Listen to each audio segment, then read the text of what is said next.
जरा एक पल के लिए सोचिए, अगर आज से 300 साल पहले बिना कंप्यूटर, बिना चार्टिंग सॉफ्टवेयर, बिना इंडिकेटर्स कोई इंसान ऐसा ट्रेडिंग सिस्टम बना दे जो आज भी काम करता हो, तो क्या वो इंसान साधारण हो सकता है? और अगर मैं आपसे कहूं कि आज ज्यादातर ट्रेडर इसलिए नहीं हारते क्योंकि उन्हें चार्ट नहीं आता, बल्कि इसलिए क्योंकि उन्होंने 300 साल पुराना एक सच कभी समझा ही नहीं। तो दोस्तों, आज की यह वीडियो कोई सामान्य बुक समरी नहीं है। यह एक आंख खोल देने वाली यात्रा है, एक ऐसे इंसान की कहानी जिसे जापान में द गॉड ऑफ ट्रेडिंग कहा गया। उसका नाम था मुनेहिसा होन्मा। वह इंसान जिसने यह समझ लिया था कि मार्केट नंबरों से नहीं, इंसानों की भावनाओं से चलता है। और यहीं से जन्म हुआ उस चीज का जिसे आज हम कैंडलस्टिक चार्ट कहते हैं।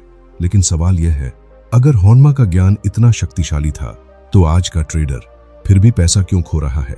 क्या हमने ट्रेडिंग को समझने के बजाय उसे जल्दी अमीर बनने का रास्ता बना लिया है?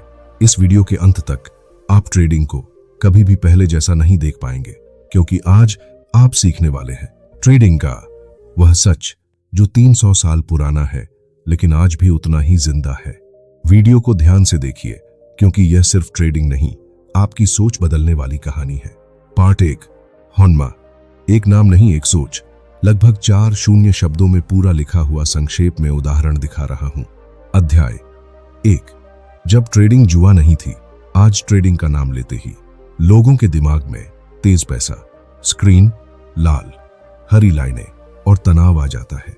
लेकिन 300 साल पहले ट्रेडिंग का मतलब था धैर्य, अनुशासन और समझ।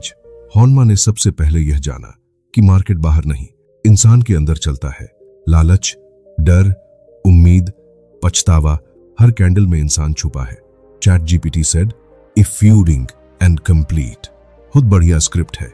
मैंने शब्द अशुद्धियां सुधारी हैं, वाक्य का फ्लो नेचुरल किया है और एआई वॉइस के लिए सही पंक्चुएशन व पॉजेस जोड़े हैं, ताकि आवाज इंसानी लगे, रोबोटिक नहीं।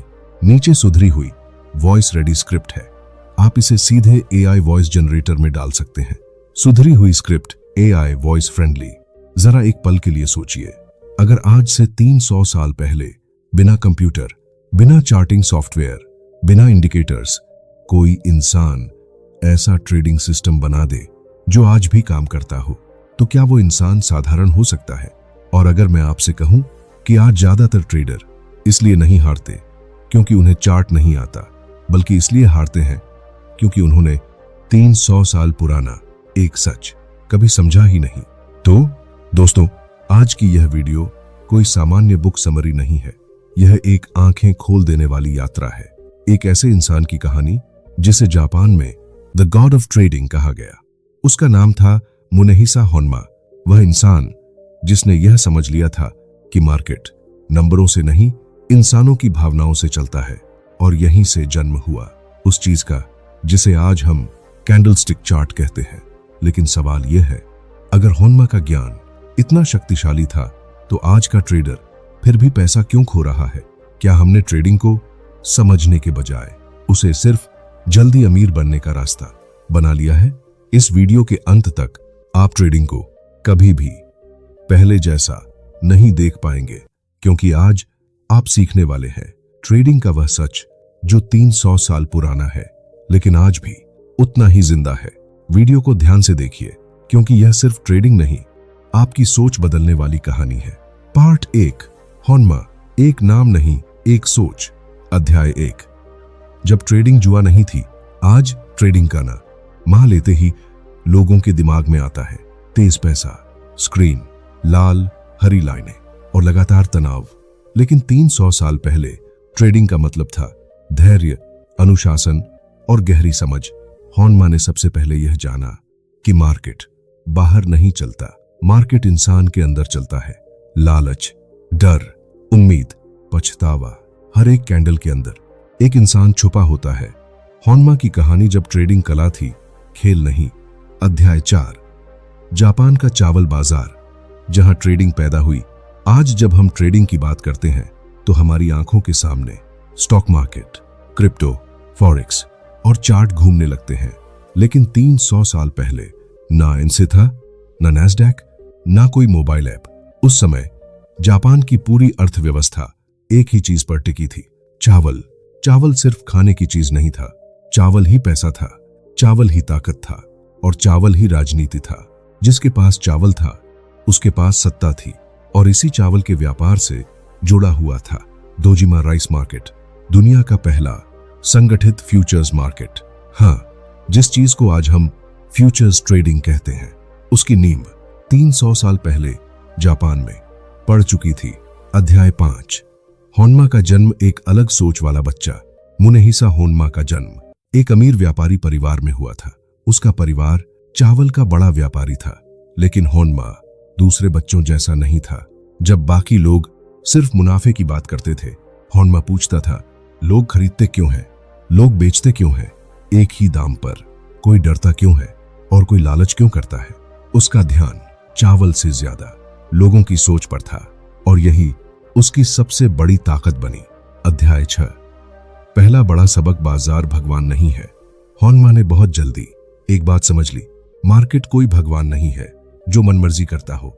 मार्केट लोगों का प्रतिबिंब है।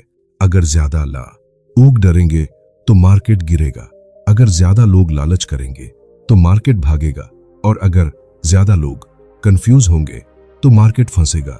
आज हम इसे मार्केट साइकोलॉजी कहते हैं, लेकिन होन्मा के लिए यह कोई थ्योरी नहीं थी, यह उसका रोज का अनुभव था। अध्याय 7। जब होन्मा ने भी नुकसान झेला। यह समझना बहुत जरूरी है, होन्मा कोई ऐसा इंसान नहीं था जो हमेशा जीतता हो। उसने भी नुकसान झेला, उसने भी गलत फैसले लिए, लेकिन फर्क यह था, वह नुकसान से भागता नहीं था, वह नुकसान से सीखता था। जहां आम ट्रेडर पूछता है, मेरे साथ ही ऐसा क्यों हुआ, होन्मा पूछता था, उस समय मैंने क्या महसूस किया जिसने मुझे यह फैसला लेने पर मजबूर किया। यहीं से उसने ट्रेडिंग को एक मानसिक खेल की तरह देखना शुरू किया। अध्याय 8। भावनाओं का रिकॉर्ड। एक क्रांतिकारी आइडिया। होन्मा ने एक बहुत अनोखा काम किया। उसने सिर्फ दाम नहीं लिखे, उसने यह भी लिखा, उस दिन बाजार का माहौल कैसा था, लोग डर में थे या लालच में, कौन सी अफवाहें चल रही थीं, यहां तक कि मौसम का असर भी। वह समझ गया था कि मार्केट सिर्फ चार्ट नहीं बनाता, कहानी बनाता है और हर कहानी में भावनाएं होती हैं। अध्याय 9। 100 जीतों की कहानी, मिथक या सच। कहा जाता है कि होन्मा ने लगातार 100 ट्रेड जीते। क्या यह सच है? शायद हाँ, शायद नहीं, लेकिन असली बात यह नहीं है। असली बात यह है कि होन्मा की जीत किस्मत पर नहीं, अनुशासन पर टिकी थी। वह हर दिन ट्रेड नहीं करता था, वह तब ट्रेड करता था जब बाजार उससे बात करता था, और यही बात आज का ट्रेडर सबसे ज्यादा भूल चुका है। अध्याय 10। जब होन्मा अमीर बना लेकिन बदला नहीं।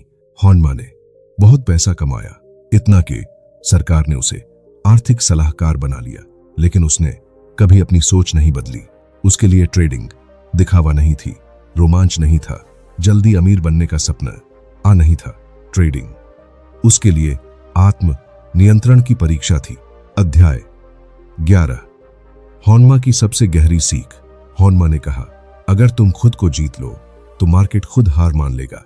यह लाइन सिर्फ मोटिवेशन नहीं है, यह ट्रेडिंग की सबसे गहरी सच्चाई है, क्योंकि मार्केट को कंट्रोल नहीं किया जा सकता, लेकिन खुद को किया जा सकता है। अध्याय 12। आज का ट्रेडर कहां गलती करता है? आज का ट्रेडर ज्यादा ट्रेड करता है, जल्दी रिजल्ट चाहता है, नुकसान से नफरत करता है, जीत को अपना हुनर समझता है।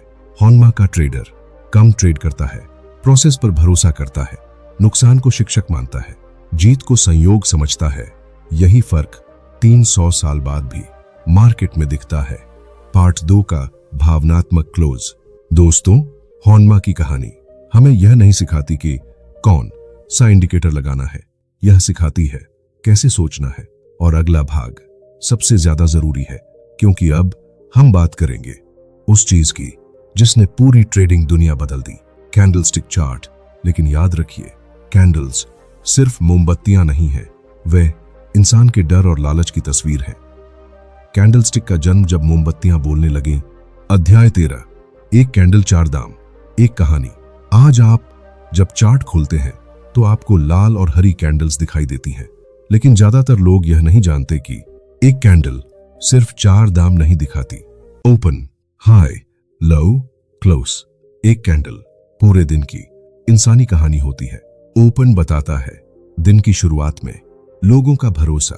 हाई बताता है लालच कहां तक गया। लो बताता है डर कहां तक पहुंचा। और क्लोज बताता है दिन के अंत में किसकी जीत हुई। हॉनमा यही समझ चुका था। अध्याय 14, लाइन चार्ट से आगे की सोच। हॉनमा से पहले दामों को सीधी लाइन में दिखाया जाता था, लेकिन लाइन चार्ट सिर्फ ये इसलिए बताता था कि दाम ऊपर गए या नीचे। वह यह नहीं बताता था कि रास्ते में क्या हुआ। हॉनमा को रास्ता जानना था, क्योंकि उसे पता था मार्केट का सच शुरुआत और अंत में नहीं, बीच में छुपा होता है। और यहीं से कैंडलस्टिक का जन्म हुआ। अध्याय 15, कैंडल का शरीर और उसकी परछाई। एक कैंडल के दो मुख्य हिस्से होते हैं। बॉडी असली लड़ाई, विक, शैडो असफल कोशिशें।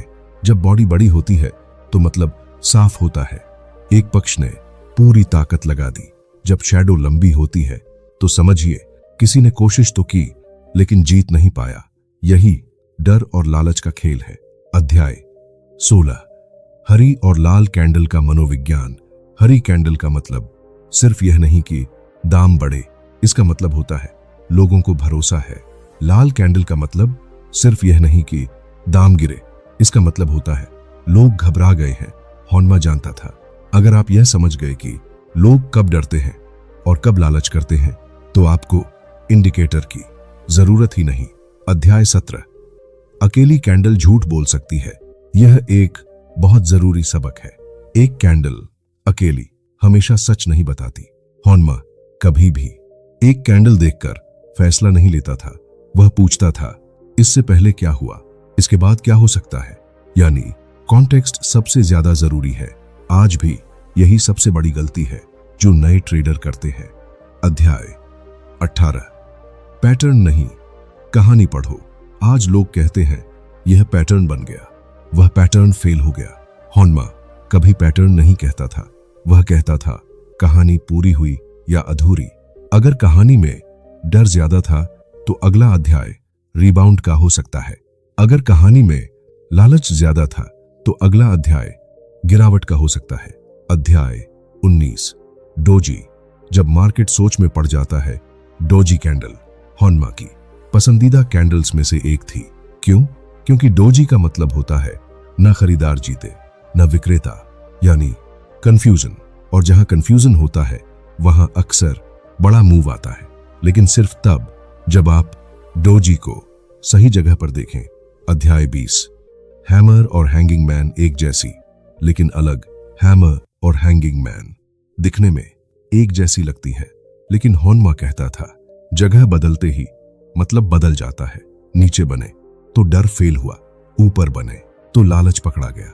यही वजह है कि कैंडल्स रटना नहीं समझना सिखाती हैं। अध्याय 21, इंडिकेटर्स बाद में क्यों आए। इंडिकेटर्स कैंडल्स के बाद आए, मतलब वे डेरिवेटिव हैं। हॉनमा को डायरेक्ट सच्चाई चाहिए थी, इसलिए वह दाम और भावना पर सीधा ध्यान देता था। आज का ट्रेडर तीन इंडिकेटर लगाकर कंफ्यूज हो जाता है। हॉनमा एक चार्ट देखकर शांत हो जाता था। अध्याय 22, कैंडल्स भविष्य नहीं बताती। यह सबसे बड़ा भ्रम है।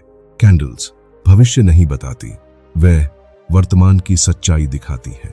और जो इंसान वर्तमान को सही पढ़ लेता है वह भविष्य के लिए तैयार रहता है। हॉनमा इसी सिद्धांत पर चलता था। पार्ट 3 का दमदार क्लोज। तो दोस्तों, कैंडल्स कोई जादू नहीं है, वह मार्केट की भाषा है। और जो इस भाषा को समझ लेता है उसे शोर की जरूरत नहीं पड़ती। लेकिन अभी सबसे अहम चीज बाकी है, क्योंकि अब हम बात करेंगे उन नियमों की जिन्होंने हॉनमा को लगातार जीतने वाला बनाया। हॉनमा के 5 गोल्डन रूल्स। गोल्डन रूल, एक मार्केट को समझो, पैसे को नहीं। अधिकतर ट्रेडर चार्ट खोलते ही एक ही सवाल पूछते हैं, आज कितना कमा सकते हैं। लेकिन हॉनमा का सवाल पूरी तरह अलग था, आज मार्केट क्या महसूस कर रहा है। यही फर्क हार और जीत के बीच खड़ा होता है। जब आपका ध्यान पैसे पर होता है तो आप जल्दी में रहते हैं, और जब आपका ध्यान मार्केट पर होता है तो आप धैर्य में रहते हैं। होन्मा मानता था पैसा मार्केट को समझने का साइड इफेक्ट है, लक्ष्य नहीं। उदाहरण कहानी के रूप में, जब बाजार तेजी में होता था लोग चिल्लाते थे अब नहीं खरीदा तो मौका चला जाएगा। होन्मा तभी रुक जाता था। वह देखता था यह तेजी भरोसे से आई है या लालच से। अगर तेजी लालच से आई होती तो वह ट्रेड नहीं करता, क्योंकि ही उसे पता था जहां लालच ज्यादा होता है वहां गिरावट चुपचाप खड़ी होती है। गोल्डन रूल, दो भीड़ हमेशा गलत नहीं लेकिन देर से सही होती है। यह नियम बहुत गहराई वाला है। होन्मा भीड़ के खिलाफ नहीं था, वह बस भीड़ के समय को समझता था। जब भीड़ डर के कारण बेचती थी होन्मा संभावना देखता था, और जब भीड़ लालच में खरीदती थी होन्मा सतर्क हो जाता था। सीख, भीड़ हमेशा भावना से चलती है और भावना हमेशा देर से आती है। होन्मा वहीं ट्रेड करता था जहां भावना सबसे ज्यादा दिखती थी। गोल्डन रूल, 3 धैर्य सबसे बड़ा इंडिकेटर है। आज के ट्रेडर पूछते हैं सबसे अच्छा इंडिकेटर कौन सा है? होन्मा का जवाब सिर्फ एक शब्द होता, धैर्य।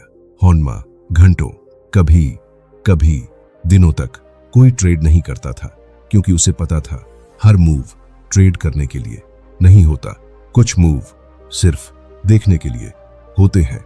यहां दर्शक खुद को देखता है। आज हम क्या करते हैं? चार्ट खोला, सेटअप नहीं मिला, फिर भी ट्रेड ले लिया। होन्मा के लिए यह अपराध जैसा था। वह कहता था गलत ट्रेड से बेहतर है कोई ट्रेड नहीं। गोल्डन रूल 4, कब ट्रेड न करना भी ट्रेड है। यह नियम सबसे ज्यादा नजरअंदाज किया जाता है। होन्मा जानता था मार्केट हर दिन साफ नहीं बोलता, कुछ दिन वह फुसफुसाता है, और जो ट्रेडर फुसफुसाहट को आवाज समझ लेता है वह पैसा खोता है। होन्मा का अभ्यास, अगर बाजार कंफ्यूज होता था तो होन्मा किताब बंद कर देता था। वह कहता था आज मार्केट ने मुझे बुलाया ही नहीं। यह सोच आज के ट्रेडर में लगभग खत्म हो चुकी है। गोल्डन रूल 5, खुद पर कंट्रोल मार्केट से ज्यादा जरूरी है। होन्मा का सबसे गहरा नियम यही था। वह कहता था अगर तुम अपने मन को नहीं समझ पाए तो मार्केट तुम्हें हर दिन सबक सिखाएगा। होन्मा हार से नहीं डरता था, वह डरता था अपनी भावनाओं से। डर, लालच और अहंकार, हार के बाद बदला लेना, जीत के बाद खुद को महान समझना, जल्दी रिकवरी की चाह। होन्मा इन तीनों को ट्रेडिंग का जहर मानता था। होन्मा का 5 रूल फ्रेमवर्क, सारांश, पैसे से पहले मार्केट, भावना को पहचानो, धैर्य रखो, ट्रेड न करना भी एक निर्णय है, खुद पर नियंत्रण सबसे ऊपर। अगर कोई ट्रेडर इन 5 नियमों को ईमानदारी से अपना ले तो उसे हर दिन जीतने की जरूरत नहीं होती, उसे मिल जाती है लंबे समय तक खेल में टिके रहने की ताकत। पार्ट 4 का भावनात्मक क्लोजर। दोस्तों, होन्मा के ये नियम कागज पर लिखने के लिए नहीं है, ये खुद से हर दिन पूछने के लिए है। और अब सबसे जरूरी सवाल आता है, अगर होन्मा आज जिंदा होता तो वह आज के ट्रेडर को क्या कहता, और आज इतने बड़े ट्रेडिंग नुकसान क्यों हो रहे हैं? मॉडर्न ट्रेडिंग वर्सेस होन्मा विजडम, आज का ट्रेडर क्यों हारता है? अध्याय 23। टेक्नोलॉजी बढ़ी, समझ घट गई। आज हमारे पास है real time data, ultra fast chart, दर्जनों इंडिकेटर, आई सिग्नल्स, लेकिन फिर भी अधिकतर ट्रेडर पैसा खोते हैं। क्यों? क्योंकि टेक्नोलॉजी ने ट्रेडिंग को तेज तो बनाया, लेकिन सोच को नहीं। होन्मा के पास यह सब कुछ नहीं था, फिर भी उसके पास सबसे जरूरी चीज थी, स्पष्ट सोच। अध्याय 24। ओवर ट्रेडिंग सबसे खामोश दुश्मन। ओवर ट्रेडिंग अचानक नहीं होता, यह धीरे धीरे आता है। पहले एक और ट्रेड देख लेते हैं, फिर आज तो मूव अच्छा है, और फिर अब रिकवरी तो करनी ही है। होन्मा इसे लालच और डर की साझेदारी कहता था। वह जानता था मार्केट में हर अवसर आपके लिए नहीं होता। अध्याय 25। रिवेंज ट्रेडिंग, जब अहंकार ट्रेड करता है। रिवेंज ट्रेडिंग पैसे के लिए नहीं होती, यह अहंकार के लिए होती है। ट्रेडर सोचता है मार्केट ने मुझे गलत साबित कर दिया। होनमा सोचता था मैंने खुद को गलत समझ लिया। यही फर्क पूरे करियर की दिशा बदल देता है। अध्याय 26। आज का ट्रेडर जवाब ढूंढता है। होनमा सवाल। आज का ट्रेडर पूछता है कौन सा इंडिकेटर सही है, कौन सा टाइम फ्रेम बेस्ड है, कौन सा सेटअप कभी फेल नहीं होता। होनमा पूछता था लोग इस समय क्या महसूस कर रहे हैं, यह मूव डर से आया है या लालच से, भीड़ अभी कहां खड़ी है, और इसी वजह से उसके फैसले शांत होते थे। अध्याय 27। रिस्क मैनेजमेंट तब भी अब भी। आज रिस्क मैनेजमेंट एक स्लाइड बन गया है, लेकिन होनमा के लिए यह एक आदत थी। वह कभी भी एक ट्रेड में अपनी पूरी पूंजी नहीं लगाता था। वह कहता था मार्केट कल भी खुलेगा, लेकिन अगर पूंजी नहीं बचेगी तो तुम नहीं रहोगे। आज का ट्रेडर कल की जगह आज को चुनता है। अध्याय 28। क्यों 90% ट्रेडर हारते हैं? यह सवाल सालों से पूछा जा रहा है। होनमा का जवाब बहुत सीधा था, क्योंकि वे मार्केट को हराना चाहते हैं। समझना नहीं, मार्केट को हराया नहीं जा सकता, लेकिन उसके साथ चला जा सकता है। अध्याय 29। शोर बनाम सन्नाटा। आज का ट्रेडर हर तरफ शोर सुनता है। Twitter, Telegram, YouTube, news. होनमा सन्नाटे में फैसले लेता था, क्योंकि सन्नाटा भावनाओं को साफ करता है और शोर उन्हें बिगाड़ देता है। अध्याय 30। आज की सबसे बड़ी गलतफहमी। आज की सबसे बड़ी गलतफहमी है अगर सिस्टम सही है तो मैं जीत जाऊंगा। होनमा कहता था अगर इंसान सही है तो सिस्टम काम करेगा। यह लाइन ट्रेडिंग की रीढ़ है। अध्याय 31। अगर होनमा आज जिंदा होता, अगर होनमा आज जिंदा होता तो वह कम ट्रेड करता, चार्ट ज्यादा देखता, खबरें कम सुनता, अपने मन को पहले समझता, और सबसे जरूरी वह जल्दी अमीर बनने वालों से दूर रहता। पाठ 5 का भावनात्मक क्लोज। दोस्तों, मॉडर्न ट्रेडिंग ने हमें साधन दिए हैं, लेकिन होनमा ने हमें दृष्टि दी है। और अब आखिरी और सबसे महत्वपूर्ण भाग बचा है, क्योंकि सवाल यह नहीं है कि होनमा क्या करता था, सवाल यह है आप क्या करेंगे। अध्याय 32। ट्रेडिंग एक स्किल नहीं, एक आईना है। अधिकतर लोग सोचते हैं ट्रेडिंग एक स्किल है जो सीख ली जाए। होनमा कहता था ट्रेडिंग आईना है, यह दिखाती है इसलिए जार ही आप कितना धैर्य रखते हैं, आप नुकसान को कैसे देखते हैं, आप लालच में कैसे बदलते हैं। मार्केट आपका दुश्मन नहीं है, वह आपको आपसे मिलवाता है। अध्याय 33। रिटेल ट्रेडर के लिए होनमा फ्रेमवर्क। अब सवाल यह है आज का आम ट्रेडर होनमा की सोच कैसे अपना सकता है। आइए इसे बहुत सरल फ्रेमवर्क में समझते हैं। स्टेप 1। दिन शुरू करने से पहले मन देखो। ट्रेडिंग शुरू करने से पहले चार्ट नहीं, खुद को देखो। खुद से पूछो क्या मैं शांत हूं, क्या मैं जल्दी में हूं, क्या मैं कल के नुकसान को लेकर परेशान हूं। अगर जवाब साफ नहीं है तो ट्रेड मत करो। होनमा यहीं रुक जाता था। स्टेप 2। चार्ट को कहानी की तरह पढ़ो। चार्ट खोलते समय यह मत पूछो कौन सा सेटअप बनेगा, यह पूछो यहां लोग क्या महसूस कर रहे हैं।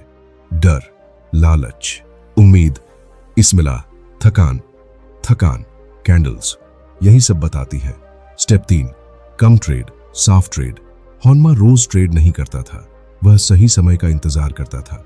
आज का ट्रेडर मौका ढूंढता है, होनमा साफ मौका ढूंढता था। स्टेप 4। नुकसान को दुश्मन मत बनाओ। नुकसान ट्रेडिंग का हिस्सा है। होनमा नुकसान से सीख निकालता था। वह कहता था नुकसान बताता है कि तुम कहां भावनात्मक हुए। अगर आप नुकसान को स्वीकार नहीं करते तो मार्केट आपको मजबूर करेगा।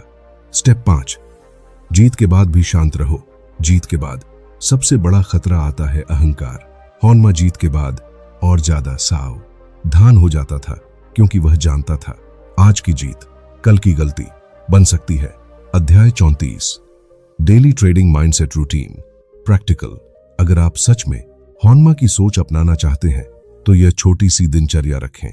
ट्रेड से पहले 2 मिनट गहरी सांस, चार्ट देखते समय, शोरबंद, ट्रेड लेते समय, डर या लालच नहीं, ट्रेड के बाद रिजल्ट नहीं, प्रक्रिया लिखो।